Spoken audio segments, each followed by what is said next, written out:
ভিডিওর শুরুতেই তোমাকে একটা কথা বলি, শোনো। যদি তুমি শান্তি তোমার নিজের মধ্যে খুঁজে না পাও, তবে তুমি কখনোই তা অন্য কোথাও খুঁজে পাবে না। কারণ এটি উপলব্ধি করতে হয়। হ্যাঁ, এই সুখ নামক জিনিসটাকে উপলব্ধি করতে হয়। এটা কোনো বস্তু নয় যে বাজারে কিনতে পাওয়া যাবে। যদি সত্যিই পাওয়া যেত, তাহলে বড়লোকেরা কখনোই দুঃখী অনুভব করতো না, বড়লোকেরা কখনোই দুঃখ পেত না। এই সুখকে উপলব্ধি করতে হয়। আমাদের এই পৃথিবীর পরিচালক সকলকেই সমান দৃষ্টিতে দেখে। তাই তুমি যদি সত্যি সুখী হতে চাও, তাহলে আমাদের সৃষ্টিকর্তাকে ভালোবাসো, নিজেকে ভালোবাসো, নিজের কর্মকে ভালোবাসো। দেখবে একটা সময় তুমি সুখী অনুভব করছো।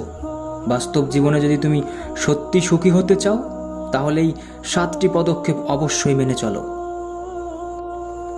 1. চিন্তা কম করো, অনুভব করো বেশি। কারণ এই চিন্তা আমাদের ভিতর থেকে অনেক দুর্বল করে দেয়। হ্যাঁ, এই চিন্তা আমাদের ভিতর থেকে অনেক দুর্বল করে তোলে। তাই কখনো বেশি চিন্তা করো না। এই চিন্তা বেশিরভাগ মানুষকেই ভেঙে চুরে দেয়। এই চিন্তা বেশি করে, টেনশন বেশি করে কখনোই কোনো লাভ হবে না। কখনোই তুমি তোমার সমস্যা সমাধান করতে পারবে না। তবে চিন্তা কেন করছো? তবে টেনশন কেন করছো? হয়তো চিন্তা করে, টেনশন করে নিজের রক্তের চাপ বাড়াচ্ছ কেন? দুঃখ, সুখ, কষ্ট, হতাশা, টেনশন, এগুলোকে তোমার জীবনে বেশি প্রাধান্য দিও না, বেশি গুরুত্ব দিও না। কারণ আমাদের প্রত্যেকের জীবনেই এগুলো কিছু কমন অধ্যায়।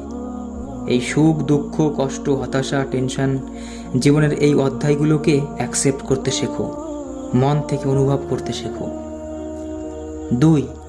বিরক্ত কমাও, হাসো বেশি। হ্যাঁ, জীবনে এমনও কিছু মানুষ থাকবে তাদের কাছে গেলে বিরক্ত অনুভব হয়। আবার এমনও কিছু মানুষ থাকবে যাদের কাছে গেলে শান্তি অনুভব হয়। এমন কিছু কাজ যেটা করলে বিরক্ত অনুভব হয়। আবার আমাদের মধ্যে এমনও কিছু ভালো মানুষ থাকে, এমনও কিছু ভালো কাজ করার অভ্যাস থাকে যেগুলো আমরা করলে পরে সুখ অনুভব করি। আবার আমাদের এমন কিছু ভালো লাগার কাজ থাকে যেটা করলে আমরা মন থেকে সত্যি সুখী অনুভব করি। তাই প্রত্যেকটা সময় তোমাকে এমন কিছু করতে হবে যেটা বিরক্ত থেকে বেশি সুখ অনুভব করাবে। তাই সবসময় কিছু না কিছু নতুন করতে থাকো, কিছু না কিছু শিখতে থাকো। আর যে কাজটা তোমার সবথেকে প্রিয়, সেই কাজটি করো। দেখবে সেই কাজের মধ্যে মানসিক শান্তি খুঁজে পাবে। 3. কম কথা বলো, শোনো বেশি। কথায় আছে, জ্ঞানী লোকের কথা কম, সুস্থ লোকে খায় কম। তাই কম ব্যাপারটা খেয়াল রাখতে হবে। যত কম কথা বলবে, তত এই বিপদ থেকে দূরে থাকবে। মনে রেখো, প্রকৃত জ্ঞানী ব্যক্তি সবসময় কম কথা বলে, কিন্তু কথা শোনে বেশি। তাই জ্ঞানী হয়ে ওঠো।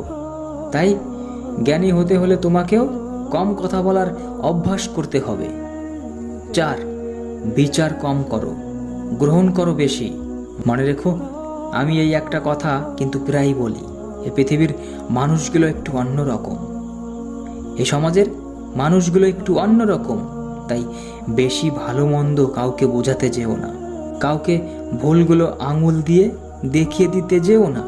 কারণ এই সমাজের মানুষ তোমাকে উল্টো ভাববে, তোমাকে অপমান করবে, অপদস্থ করবে।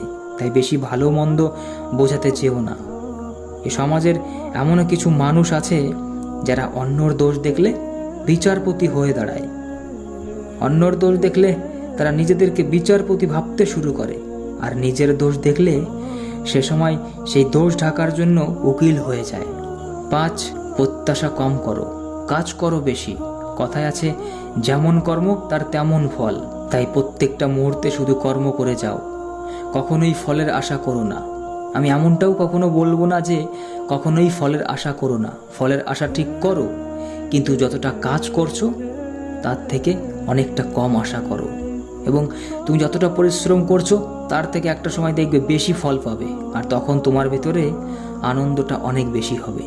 আর আমরা তো এ পৃথিবীতে শুধু কর্ম করতে এসেছি, ফলদাতা তো অন্য কেউ। তাই ভরসা করো আমাদের রবের ওপর, ভরসা করো আমাদের এ পৃথিবীর পরিচালকের ওপর। মনে রেখো, একটা গাছ লাগানোর পরে অনেক পরিচর্যা করতে হয়। কিছু বছর পরে কিন্তু সেই গাছ তোমাকে ফল দেবে, ফুল দেবে। এমনটা কিন্তু নয় যে তুমি লাগালে, কোনো পরিচর্যা করলে না, অথচ ফলের আশা করছো। এমনটা কিন্তু নয়, কখনোই এমনটা কিন্তু সম্ভব নয়। তাই আগে তোমাকে কাজ করে যেতে হবে, নিঃস্বার্থভাবে কাজ করতে হবে। ফলের আশা না করে নিঃস্বার্থভাবে কাজ করতে পারো, যদি তুমি নিঃস্বার্থভাবে মেহনত করতে পারো, তবে তুমি অবশ্যই ফল পাবে। আমাদের জীবনটাও ঠিক ওই গাছের মতো। আগে তোমাকে মেহনত করতে হবে, পরিশ্রম করতে হবে, তবেই তুমি মেহনতের ফল পাবে, তবেই তুমি সাফল্য পাবে। তাই মেহনত করো বেশি করে, আরও বেশি মেহনত করো, কিন্তু কখনোই প্রত্যাশা করো না। আর যদি প্রত্যাশা করতেই হয়, একদম সামান্য কিছু প্রত্যাশা করো। 6, অভিযোগ কমাও, প্রশংসা করো বেশি। দেখবে বাস্তব জীবনে যদি তুমি সবার প্রতি অভিযোগ করতে যাও, তাহলে তুমি কাউকেই ভালোবাসার সুযোগ পাবে না। তাই আমাদের চারিপাশের প্রিয় মানুষের প্রতি অভিযোগটা একটু কমিয়ে রাখো, ভালোবাসতে শিখুন। কে জানে এই পৃথিবীতে আজ আমি হয়তোবা আছি, কাল হয়তোবা আছি, পরশুদিন হয়তোবা নাও থাকতে পারি, কোনো গ্যারান্টি নেই কোনো মানুষের। তাই অভিযোগ কমিয়ে মানুষকে প্রশংসা করো, মানুষকে বেশি করে ভালোবাসো। দেখবে কাউকে প্রশংসা করতে পারলে, কাউকে ভালোবাসতে পারলে দিন শেষে নিজের মনটাকে শান্তি অনুভব মনে হয়, নিজের মনটাকে একটা বুঝ দেওয়া যায়। 7, ভয় কমাও, ভালোবাসো বেশি। জীবনের প্রতিটি রাস্তা হয়তো খুবই ভয়ানক হবে, খুবই কঠিন হবে, তাই বলে ভয় পেলে চলবে না।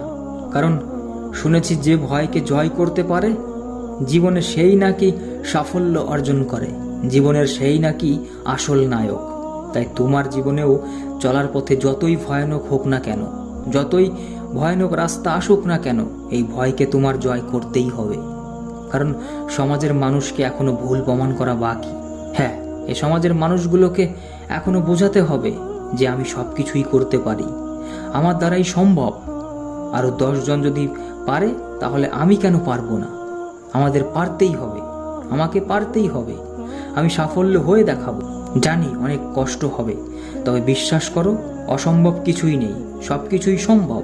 Everything is possible for me. যখন তুমি এই কথাটা নিজের থেকে বলবে, তখন দেখবে তোমার এমনটা মনে হবে যে তুমি আসলেই সব কিছু পারবে। তোমার ভিতরে পজিটিভ এনার্জি তখন অনেক দ্রুত কাজ করবে। তোমাকে একটা কথা বলতে চাই অবশেষে, মানুষকে খুশি করা খুব কঠিন, কিন্তু আমাদের রবকে, আমাদের উপরওয়ালাকে, আমাদের এই পৃথিবীর পরিচালককে খুশি করা খুবই সহজ।